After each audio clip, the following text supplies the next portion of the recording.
Assalamualaikum warahmatullahi wabarakatuh. Yang terhormat Bapak Saiful Azmi selaku guru pembimbing pelajaran biologi. Sebelumnya, perkenalkan, nama saya Nur Fitri Amalia dari kelas 10 MIPA 2. Saya di sini ingin menjelaskan klasifikasi makhluk hidup. Simak ya penjelasan video berikut ini. Oke, kali ini aku pengen ngejelasin klasifikasi makhluk hidup. Sebelumnya, kalian tahu nggak sih arti klasifikasi itu apa? Nah, iya betul. Klasifikasi adalah pengelompokan. Jadi di sini aku pengen ngejelasin pengelompokan makhluk hidup berdasarkan 5 kingdom. Selanjutnya aku pengen ngasih tahu nih materi-materi yang aku pengen pelajari untuk PowerPoint hari ini. Nah, materi pembelajarannya yang pertama, pengertian klasifikasi makhluk hidup. Yang kedua, manfaat dan tujuan klasifikasi makhluk hidup. Yang ketiga, klasifikasi sistem 5 kingdom. Yang keempat, perbandingan karakteristik 5 kingdom. Nah, sebelumnya kalian udah tahu belum sih tentang tingkatan klasifikasi? Nah, di sini ada tingkatan klasifikasi makhluk hidup dari yang tertinggi sampai yang terendah. Nah, sekarang aku mau nyebutin aja nih, apa aja sih tingkatan klasifikasi makhluk hidup. Yang pertama itu domain atau daerah, yang kedua kingdom atau kerajaan, yang ketiga ada phylum atau filium, yang keempat adalah klasis atau kelas, yang kelima ordo atau bangsa, yang keenam familia atau suku, yang ketujuh genus atau marga, dan kedelapan spesies atau jenis. Nah, sini nih aku pengen ngejelasin nih pengertiannya. Pengertian klasifikasi makhluk hidup adalah suatu cara untuk menggolongkan makhluk hidup berdasarkan sifat-sifat yang dimiliki dan kesamaan ciri tersebut dengan makhluk lain. Nah, selanjutnya manfaat dan tujuan klasifikasi. Nah, di sini tuh ada tujuan dan manfaat klasifikasi. Tujuan dan manfaatnya itu berbeda ya, teman-teman. Nah, yang pertama itu ada tujuan. Tujuan klasifikasi makhluk hidup untuk mempermudah mengenali, membandingkan, dan mempelajari makhluk hidup. Membandingkan berarti mencari persamaan dan perbedaan sifat atau ciri pada makhluk hidup. Nah, manfaatnya yang pertama, memudahkan kita dalam mempelajari makhluk hidup yang sangat beraneka ragam. Yang kedua, mengetahui jenis-jenis makhluk hidup. Yang ketiga, mengetahui hubungan kekerabatan antara makhluk hidup yang satu dengan yang lain. Oke, sekarang kita masuk ke materi yang pertama, yaitu klasifikasi sistem 5 kingdom. Sebelumnya, kalian tahu nggak sih, pada tahun 1969, Robert Whittaker mengusulkan klasifikasi 5 kingdom. Nah, 5 kingdomnya itu apa aja sih? Nah, yang pertama itu Monera, yang kedua Prosista, yang ketiga Plantae, yang keempat Animalia, dan yang kelima itu Fungi. Nah, sistem 5 kingdom ini dipelopori oleh Robert Whittaker. Nah, di sini juga ada penjelasan.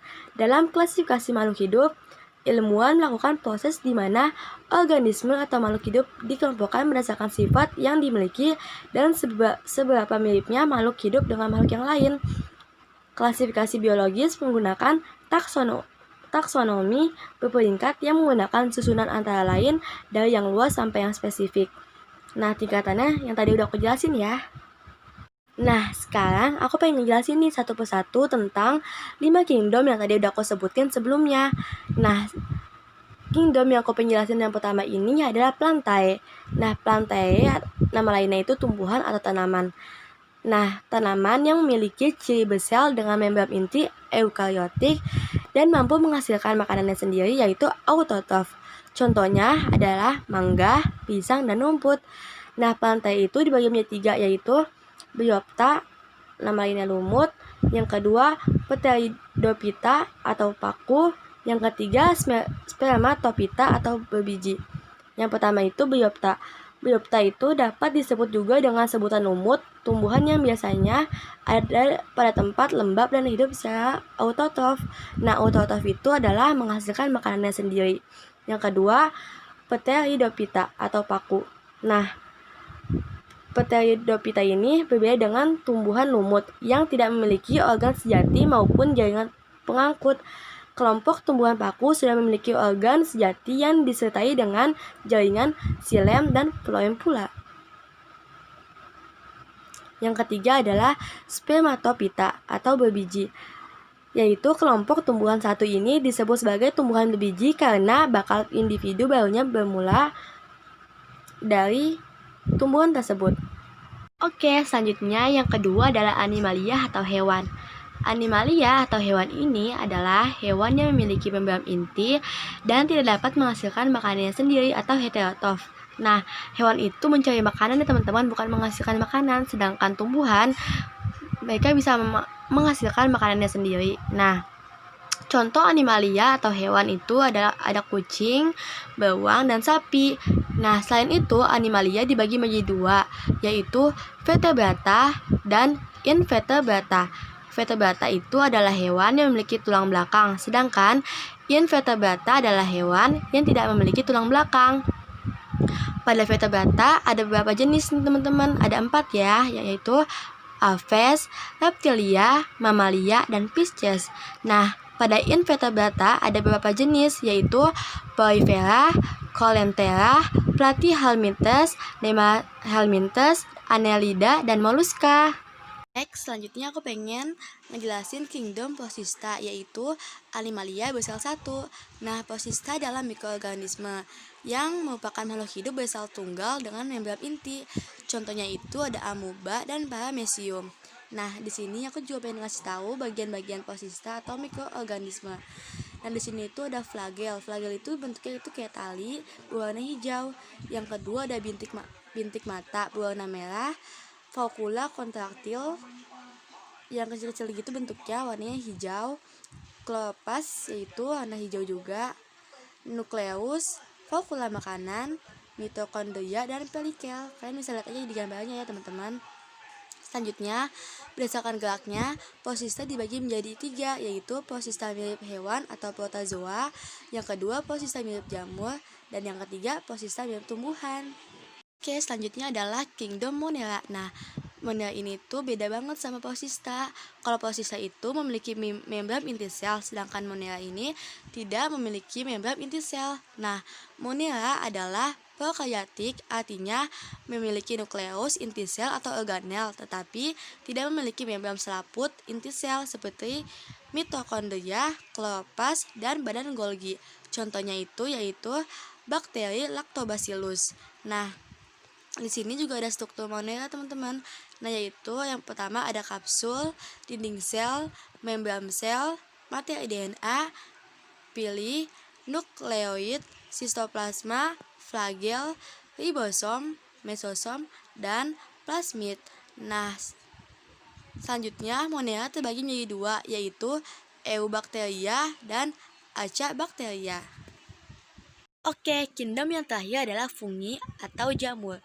Pasti kalian gak asing lagi dong dengan kata jamur. Nah, fungi atau jamur adalah organisme eukariotik yang tidak berklorofil. Jamur bersifat uniseluler dan juga multiseluler. Nah, klasifikasi jamur. Berdasarkan struktur tubuh dan cara reproduksinya, jamur dibagi menjadi 4 divisi.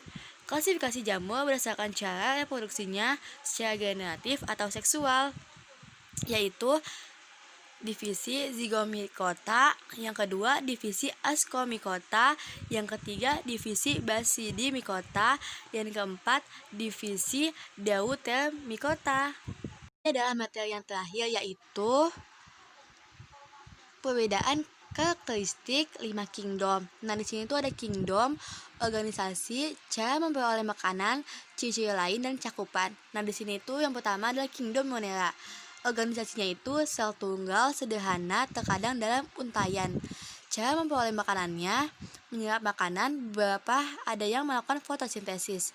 Ciri-ciri lain, prokaryotik, perkembangbiakan secara aseksual, motil, dan bergerak dengan flagel.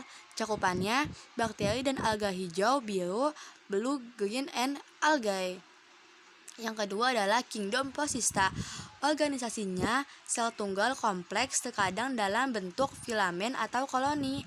Cara memperoleh makanannya, menyerap makanan, beberapa ada yang melakukan fotosintesis atau menyerap makanan. Ciri-ciri lain, eukariotik, perkembangan biakannya secara seksual dengan aksesual maupun flagel dan alia. Cakupannya protozoa, alga bersel tunggal, termasuk beberapa jenis jamur lendir. Yang ketiga ada kingdom fungi, yaitu jamur. Organisasinya kebanyakan multiseluler dan berbentuk filamen dengan sel-sel kompleks. Cara memperoleh makanannya heterotrof dengan cara menyerap makanan. Ciri-ciri lainnya tidak memiliki flagel, memiliki spora yang berperan dalam perkembangbiakan seksual dan aseksual. Cakupannya adalah kapang dan jamur. Kingdom yang keempat adalah Plantae. Organisasinya multiseluler dengan sel-sel kompleks. Cara memperoleh makanan autotrof dengan cara melakukan fotosintesis. Ciri-ciri lain eukariotik dengan jaringan yang berkembang biak, terjadi penggiliran keturunan dinding sel mengandung selulosa. Cakupannya lumut, paku-pakuan, tumbuhan berbunga atau berbiji. Kingdom yang kelima adalah Animalia. Organisasinya multiseluler dengan sel-sel kompleks. Cara memperoleh makanan dengan cara heterotrof dengan cara mencerna makanan. Ciri-ciri lain eukariotik dengan jaringan yang telah berkembang baik, umumnya bergerak aktif. Cakupannya semua kelompok hewan mulai dari polifera sampai dengan mamalia. Sekian materi yang udah aku jelasin di PowerPoint kali ini. Semoga bisa bermanfaat bagi kalian dan bagi aku juga. Mohon maaf ya apabila ada salah kata atau kekurangan lainnya. Sekian dari saya. Wabillahi taufiq wal hidayah. Wassalamualaikum warahmatullahi wabarakatuh.